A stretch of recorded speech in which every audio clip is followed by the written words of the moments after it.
Yeah, James, for a while there, it did feel like this was Shapiro's game to lose. If that is indeed the case, the question now, why did he lose it? The worst kept secret in Pennsylvania politics has long been that Governor Josh Shapiro someday wants to be U.S. President Josh Shapiro. Until a few weeks ago, that road there looked likely to run through the 2028 primaries, but then President Biden said he wouldn't run.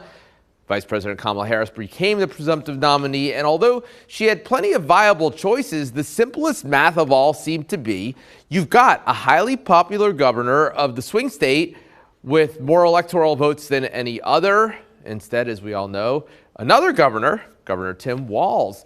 Shapiro today released a statement saying Vice President Harris has my enthusiastic support, and I know Governor Tim Walz is an exceptionally strong addition to the ticket who will help move our country forward.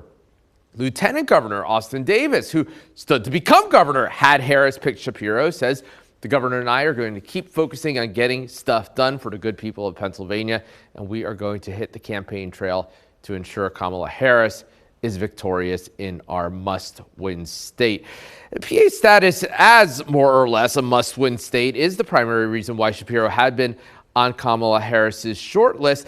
So, James, the question then, why this, not a shocking move? I mean, we knew Walz was right there with him, but a move that a lot of people said, hey, the events in Pennsylvania, in Philadelphia tonight, et cetera, et cetera. A lot of signs seem to point to him. Why?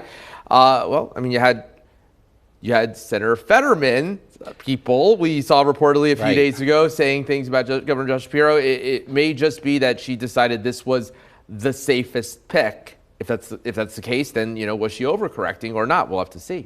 It did seem like for the longest time, Shapiro was in the lead. And then as we got closer and closer to today, you started to see a lot of negative attention sent his way from different stories from the past coming up, or as you said, Senator John Fetterman coming out basically against him for this. It seemed like a lot was going against him as we got closer and closer to her actually making a decision. Yeah, and he is a highly ambitious politician who, people joke about, had been running for president since he was 7 or 8 years old, that kind of thing. Very successful. And a lot of it came down to, I think, and we'll hear more as time goes on in terms of what this is all right now, just looking at various data points and speculating. But Kamala Harris had said, it's going to be a personal decision. Josh Shapiro last week said that's going to be her personal decision.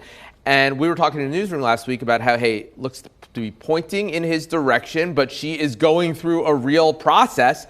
And at the end of that process, a part of it just comes down to who would you like to spend 4 years or 8 years potentially with, and she made the decision it's going to be Governor Walz. All right, we'll see them together on the stage tonight in Philly. Seth Kaplan, thank you very much. We appreciate it.